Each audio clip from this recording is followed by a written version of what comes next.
Ilang truck ng tubig ang nag-iikot sa Metro Manila para magsagawa ng misting operation pangontra sa init ng panahon. Pero ang ilang residente tutol dyan dahil aksaya lang daw sa tubig. Para bigyan ng mukha ang balita, Mobile Journal Ray Vicente. Araw-araw kung mag-ikot sa mga kalsada ng Maynila ang mga water tanker na ito ng Disaster Risk Reduction and Management ng lungsod. Wala namang rarasyonan, pero ang pakay nila, wisikan ng tubig ang kalsada para maibsan ang init. Tuwing kasagsagan ng init, mag-uumpisa kami mula alauna ng tanghali hanggang alas 4 hanggang alas 5. Pero hanggat mainit, tuloy-tuloy kami. Noong sumama tayo, District 3 tulad ng Quiapo at District 4 sa May Sampaloc ang aming binaybay. Sinasagawa ang kanilang misting operation dahil nga bilang pag-ibsnan sa init ngayong panahon at kung makikita nyo nga ay bumubago na yung mga tubig na galing sa truck na ito na kasalukuyan ay 4 na truck ang pinapadala nila sa araw-araw na misting operation. Pero tanungin naman natin, Kuya, ano-ano po ba yung iba't ibang material sa ginagamit pang misting operation? Pang misting operation natin, tulad dito, nagdatag tayo ng uno-media na hose at ang nozzle, tsaka ordinaryong tubig na. 4 na truck ang nag-iikot para magsagawa ng misting. Pero hindi raw sila basta-basta nagbabasa lang sa kalsada. Puro 12,000 liters per truck ang nilalabas namin para makapag-misting. Ayun. Tapos, ang ginagamitan namin siya ng nozzle na naka-full fog para lang mas malaki yung masasakop niya na mababasa, and then yung mga tao kung sakaling may mababasa, at least hindi yung madidisgrasya sila. Halo-halo naman ang komento ng mga residente. May ilang hindi sang-ayon, aksaya raw sa tubig. Habang ang iba ay natuwa sa simpleng ginhawa.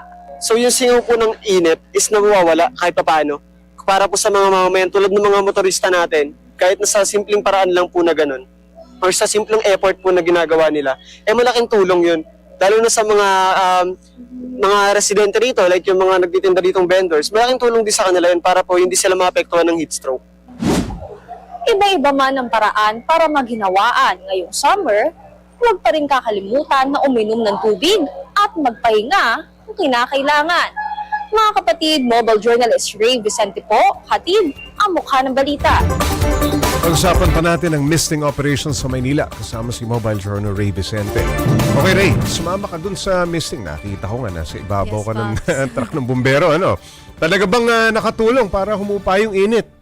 Well, yes, Pops, based sa observation at syempre sa experience ko rin, no, talagang nakakatulong siya, Pops, kasi malamig talaga yung tubig. Nung nabasa ako kakaunti, parang kasing lamig ng yelo kasing lamig ng tubig na maraming yelo. At pag sinasabayan kasi, Pops, ng malakas na hangin, mas lumalamig din talaga. At based nga dun, Pops, sa nakausap natin na si John, talagang kahit papaano nakakatulong siya sa mga vendors, sa mga motorista na madalas talaga sa daanan.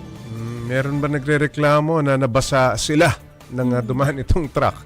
Pops, kasi tuloy-tuloy talaga yung pag-andar mismo ng water tank truck, no? So wala tayo narinig talaga na reklamo, pero nakikita natin, Pops, nung may mga ilang residente na kapag papalapit na yung water tank truck na sinasakyan namin, nagtatakip sila kung di pa yung ginagamit nila yung bag nila para magtakip sa kanilang ulo, no, para hindi talaga mabasa. And napansin din kasi natin, Pops, no, hindi natin nasama, pero meron dong nagpipintura sa may bandang rekto. So yun lang yung nagkaroon lang ng konting small argument na reklamo, pero agad naman ding naresolusyonan kasi agad naman pinatay din itong misting operation na Ayun. dumadaan. Ano ba yan? Habang umiikot yung mga truck, may nag-a-anunsyo na paparating sila o parang may advance notice sa kanila? Yes, Pops, may Oo. advance notice Oo. naman. Saka syempre yung talagang siren Oo. na mismong water tank truck, naririnig naman agad ng mga Oo. residente.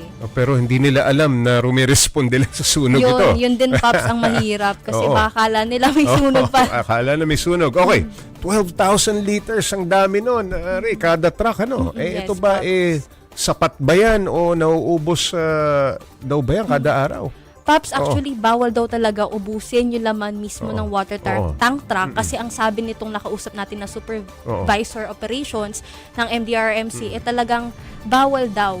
Kasi in case of emergency, kakailanganin Wala na silang itong truck na gagamitin. to. Oo. At actually, Pops, nung bandang 3 p.m. kasi, no, medyo kakaunti na ilaman ng water tank truck. Ang ginawa namin is, nag-stop kami sa bandang LRT 1 Central kasi may fire hydrant doon. No? So talagang agad naman nilang pinupuno kahit kakaunti pa lang yung natitirang laman. Okay, Ray, may mga naniniwalang nag-aaksaya lang sila ng tubig, no? Sa pagsasagawa nitong mga misting operation. Anong sagot ng Manila DRRMC? Pops, ang sabi naman na nakausap natin, sinusigurado naman talaga nila na tinitipid nila yung tubig at hindi ito basta-basta masasayang. Kaya nga, ang sabi, gumagamit daw sila ng nozzle para hindi daw talaga malakas yung buga ng tubig at paunti-unti lang. Kumbaga, miss lang talaga, Pops. Hanggang kailan daw nila gagawin itong misting operation? Wala pa talagang concrete na, kumbaga, deadline, Pops, Okay. kung hanggang kailan, no? Kasi basta hanggang kailan daw yung tag-init at susubukan daw nila na kung tag-ulan, kung kakailanganin pa rin daw talaga itong misting operation, mag-aanunsyo na lang daw ang local government. Okay, maraming salamat, Mobile Journal Ray Vicente.